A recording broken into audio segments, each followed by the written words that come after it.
been plaguing their players through the playoffs. Matthews declined to give us any insight at all into what's been plaguing him, and that was a case in point. What do you make of that from a player's perspective? Well, I kind of like it a little bit as far as there's a bit of bravado attached to that.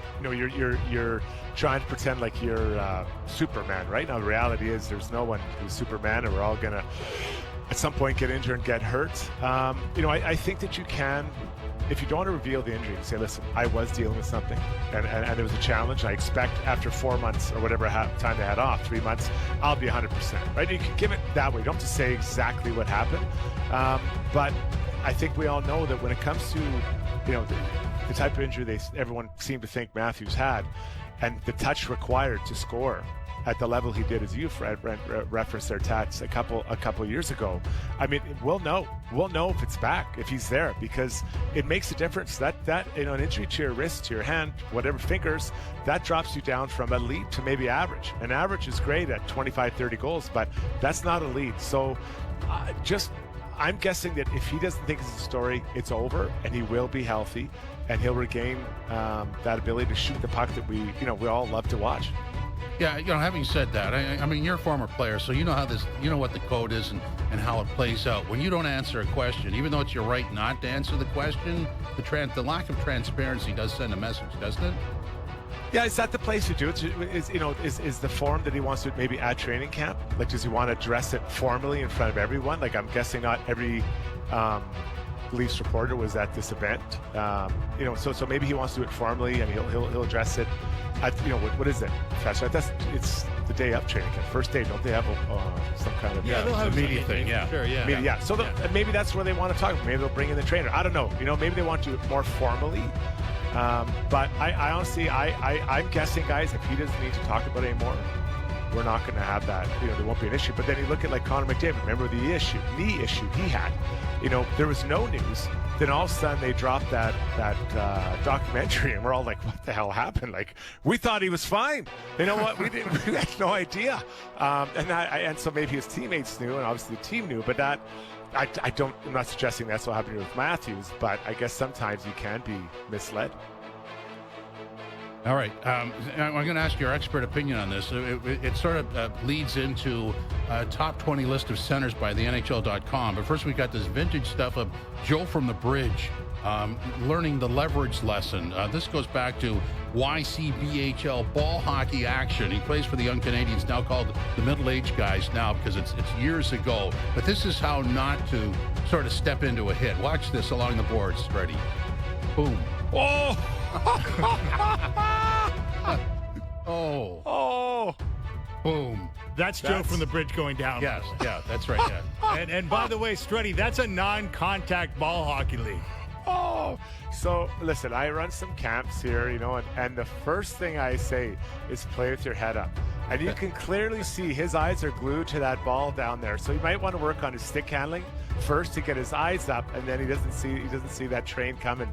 Man, that's a hard. Was he okay? Did they have to? I don't know if you could say Joe from the Bridge is okay. I mean, he was just in the studio, and he didn't make a lot of sense. And here's where it unravels. We're talking about the NHL top 20 centers list. There it is again. Oh, I got the back of his head on the boards, too. That's tough. So I'm just going to read this off. Connor McDavid, obviously number 1. Number 2 is Nathan McKinnon. Number 3, Leon Draisaitl. Number 4, Barkov. Number 5, Crosby. Number 6, Reichel. Number 7, Austin Matthews. Number 8, Braden Point. Number 9, Scheifele. Number 10, Suzuki. And I'll just go through the top 20. Sorry to overload everybody with the information, but we have to talk about this. So there's your top 10. Number 11 is Jack Hughes, Robert Thomas, Aho, Hirschire, Larkin, Stutzla, Hintz, Thompson, Celebrini, and Bennett round out the top 20. Now, Joe was of the opinion that Austin Matthews should be higher, and Fess and I both ixnayed that. Where are you? Well, the point that Joe from the Bridge made, which may speak to the condition he was in after that hit, is Struddy. He made the point he believes that Matthews should be ranked ahead of Barkov. No. To which I said, did you not see who won the past 2 Stanley Cups and who was the captain of that team? How do you see that one, Struddy? The problem for Barkov is that he plays in Florida. If he played in Canada, they'd be erecting statues about this how great of a player he is. I mean, he does everything well. He is just such a great player. So no, I don't have Matthews any higher than that at all. I mean, you got Sidney Crosby still playing at a high level, Jack Eichel, the two guys from Edmonton. I can't. No, I could not at all endorse any idea where Matthews moves up that list. But it's okay to be seventh. I mean, you're the seventh best, or let's say in that area, best center in the world. That's pretty amazing. Now, can he push his way up that list? Sure, he can. Sidney's not getting any younger. There's the ability for him to really flex his muscles, continue scoring, and push his team deeper than they have with this new mix they have here with the Leafs. But as it is right here today, the end of August, there's no way I could endorse him going up higher. Could you endorse Barkov going higher than number 4?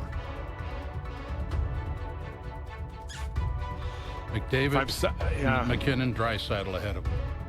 If I'm starting a team and I get to pick one player, those 4, who's your last pick? That's a good way to put it. Yeah. And I love Barkov, right? You're asking me to pick amongst my 3 favorite kids here, right? Yeah. So that's the hard thing. All different. You think about what I love about the sports is that Vesak, all 4 guys are so different, right? Connor just overwhelms you with speed and kind of grace. He's dominant. McKinnon, speed and just raw power. Like he looks like he's just cutting through the ice. He's so powerful. Leon, still pretty fast, but big, smart passer, big shot. And then you got Barkov, who's just covers all areas of the ice, big and strong, still scores and he's shut down other teams' top players. I mean, they're all different, but Feshek, they're all great in their own way, and that's what I love about it. Yeah, it's a great debate. I mean, obviously, the thing with Barkov that kind of kills him in some rank is just like the stats aren't there, right? He's never been a stats guy. I mean, the Selke Trophy stats are pretty good because he's got multiple of those. But, 71-point guy last year, but he was, something like a point a game in the playoffs. But, so it's hard to kind of put a measurement on the guy when you realize that he's a defense first, tone setter. I mean, you heard Paul Maurice during the playoffs, guys, that when your captain and your number 1 center, thinks about defense before he thinks about anything, it sets a tone that kind of goes through the entire team, and I think that speaks to why this team has got the championship pedigree it does. Oh, for sure, and he can he can score. It's not like he doesn't score, but he just, he's like like a younger Andrei Kopitar, right? Who just covers so much ice and does so many things well. So as a coach, you're like, okay, we need something. Okay, open the door, get out there. And obviously, your captain is going to be out there often at the front of that list. But I just like how he does so many different things so well at the same time. Like I think of Jonathan Toews was somewhat like that role for the Chicago Blackhawks, right? And then you had Kane beside him, who was, just Mr. Highlight Reel. And Toews had his moments, but I wouldn't say he was a massive point producer either. So, but all 3 of those guys, Kopitar, Barkov, and Toews, all are Stanley Cup winners